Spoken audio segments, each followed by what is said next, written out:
What's up, Game Boys and Girls? Big T here, back with another video, and we're going to talk about media bias. As a staunch supporter of the Wii U, that era for Nintendo fans here on GameCube was pretty tough. There is people that were kind of in the middle of it, and people were like that were far out there and saying basically conspiracy things. That the media was colluding to destroy Nintendo. How could they do these things?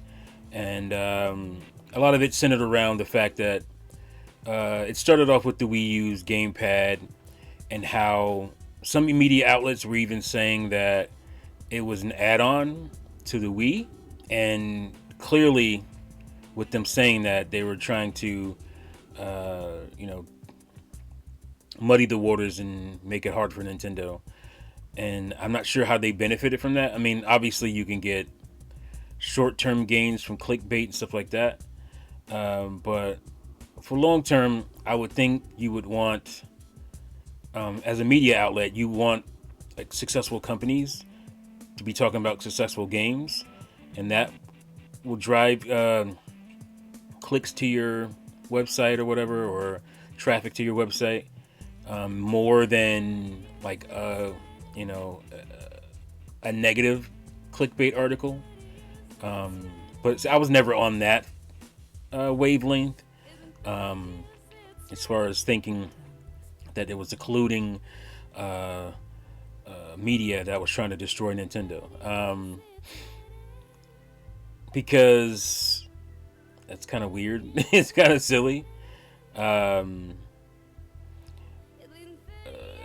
me, that's a little different than the industry being afraid of Nintendo being number one, because of the power they once wielded, and maybe third parties wouldn't want that to be the case again. I could maybe see that. I think I've talked about that in videos years ago. But right now, Xbox fans are going through it. They have become the new Wii U fans, or Wii U fanatics, I should say, where they believe that there's this inherent media bias against Microsoft,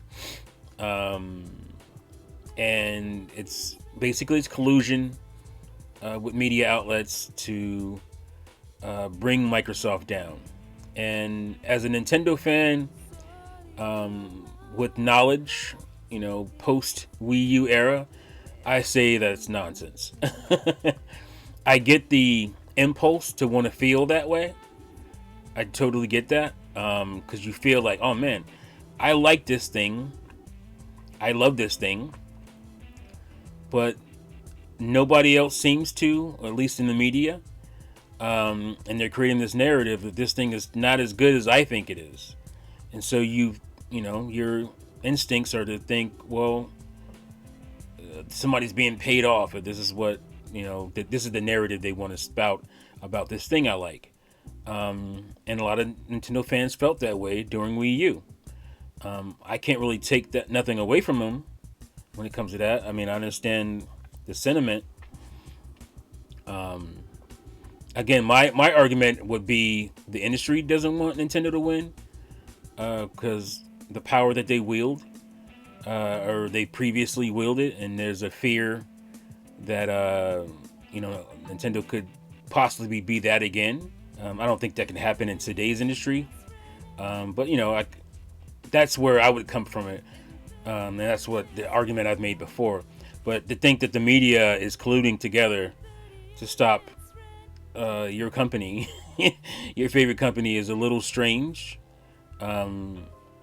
because most media outlets don't agree on anything. But I mean, it's just like, I get it, but you're not seeing the big picture, and the big picture is your company, your favorite game company or whatever, is not doing well as far as garnering positive news and positive buzz.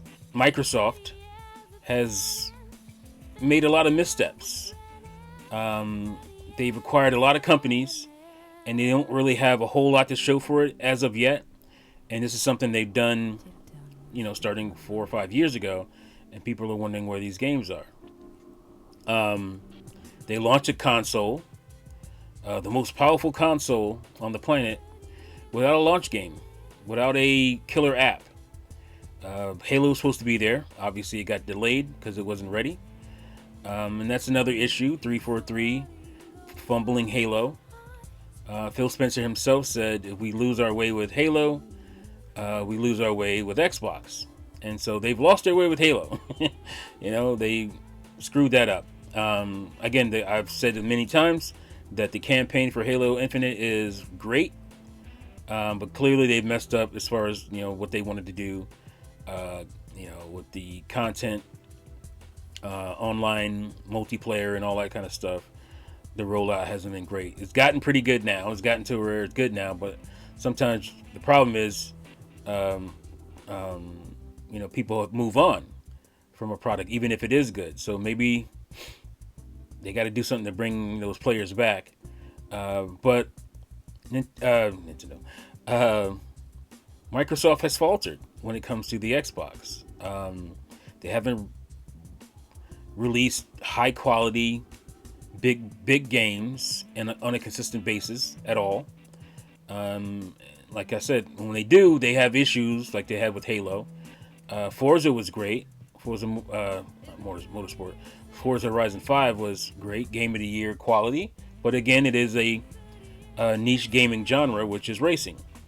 And people want to see consistent,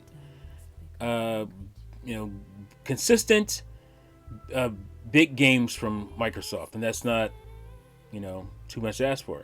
Now, going back to Nintendo, coming out of the Wii U, like I said, it looked like there was a media bias, especially to fans, against Nintendo. And they screwed up a lot of stuff when it came to Wii U. People thinking the Wii U was a add-on to the Wii is not entirely the media's fault. Nintendo acknowledged that they screwed it up. When they showed the Wii U off, all they showed was a gamepad. You barely saw the console. They didn't really talk about what the console does. It was all about what the controller did. And that is confusing. So they botched that. Their ad campaign was atrocious. It was just terrible.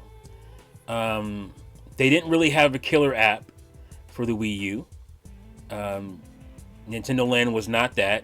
Great game, but it was not a killer app.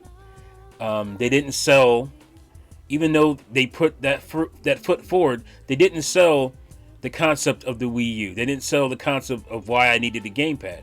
They didn't do that well. And again, this is stuff that they acknowledge themselves. At least initially, they didn't sell the gamepad, right? And they didn't put out games. I mean, there was major droughts, and no big titles that were dropping for Wii U on a consistent basis. So, and then they stopped selling. The Wii U started to really not sell well, like sold really poorly. And it ended up not even selling 14 million. Which is 7 million, 8 million less than what the GameCube did. And that didn't measure up in the market. So a lot of things were happening. Now, did some media types go overboard? Yes. Adam Sessler, he went overboard when he was assessing the Wii U early on, acting like they had to have every game on the planet. He went overboard. But for the most part, there were some websites that, again, that took that short-term gain, that short-term traffic for clicks, and they maybe went a little too far in their assessments. But that happens when you're down. A lot of companies will do that because it's easy to do that. But Switch turned everything around. They started releasing consistent bangers. They had a killer app at launch in Breath of the Wild. They had Mario Kart 8 Deluxe, which is the highest selling game on the system. They had Splatoon. They had Mario Odyssey that fall. And they had Xenoblade Chronicles. These are all major big games that were bang, bang, bang, boom, bang for the Switch. Obviously, the form factor of the Switch also helped. Playing console games on the go. All that media bias completely did a 180. Am I wrong about that? To the point where power didn't matter anymore. Because the whole narrative about Wii U, because when you're down, you start nitpicking all the things. So Wii U wasn't powerful enough. The games weren't running that great, you know. Third-party games weren't running that great. Well, that didn't change when it came to Switch. But what changed is consistent games, great form factor, and it was selling. So this whole idea of the media bias just didn't hold weight because the Switch turned all that around and it became a media darling. So there was no media bias against Nintendo like a lot of people thought. It was just that the Wii U did so poorly and it was easy to kick a dead horse, you know? And that's what's happening with Xbox. It's not to the crazy extent of the Wii U. But, and yeah, there are a lot of, you know, fans out there that want the Xbox to fail. There's a whole entire fan base of Sony fans who, you know, will claim out of one side of their mouth that they want the competition, but they don't really want competition. They want Microsoft gone, and they want, you know, because they don't worry about Nintendo because Nintendo doesn't compete with them as far as power and all that kind of stuff. So they can dismiss Nintendo, but they can't dismiss Microsoft because the Xbox is the most powerful console, and they see that as direct competition, and they don't want that. So they hoot and holler to the high hills about everything that happens that's somewhat negative about Xbox. And that stuff gets traction because Sony is a media darling. Sony has pretty much always been a media darling, but that's because their consoles do well. You know? But if a lot of people don't remember, but early on with the PS3, when it wasn't doing well, Sony was not a media darling. There was negative, you know, negative articles about Sony early on with the PS3, but they turned the PS3 around by the end of its life cycle, and so they got back in the good graces. So yes, there is some bias, maybe from a certain journalist here or there, but this idea of an overall collusion of the industry, the gaming media industry, and I'm not the biggest fan of gaming media. I have multiple videos, you know, dunking on them. But this idea that there's some collusion going on, no, it's just you're Microsoft, okay? You're one of the richest companies on the planet. You have all these resources. You're spending all this money for the ABK deal. You bought all these studios, and you cannot produce quality, consistent games on a regular basis. And that's not the media's fault. That is Microsoft's fault. And they've also acknowledged that. Phil Spencer has acknowledged that. So it's time for, you know, fans and fanboys or whatever to acknowledge that. It's not a media bias. You turn this around. Microsoft puts out 3-4 consistent big AAA games, and they start doing better with that, and Game Pass is hooting and hollering along. All this so-called media bias narrative will be gone. But that's what Microsoft has to do. Sony can get away with a bad game here or there because they've mostly been consistent with their big bangers. They've been pretty consistent with the quality and the quantity of big games. Microsoft has not. So it's not going to be one game for them. You know? And every game that's not great will feel like 3 games that were bad because they're already in the hole. Once they dig themselves out of the hole and produce consistent quality games, big quality games, then they'll be back in the good graces again. That's just how the industry works. That's how people work. What have you done for me lately? That's what, yeah, you were great. You did, really good things with the Xbox original. You did great things with the 360. But the Xbox One was not good. The rollout of it was terrible. The games weren't consistently good. And you've been dealing with that for almost a decade, pretty much a decade at this point. You have to turn that around by producing quality stuff. Even the Nintendo didn't have a decade of, kind of mediocrity. If you want to say, the Wii U was, a mediocre console, I don't think so. But as far as, them producing consistent games, that was mediocre. And that only lasted about 4 years.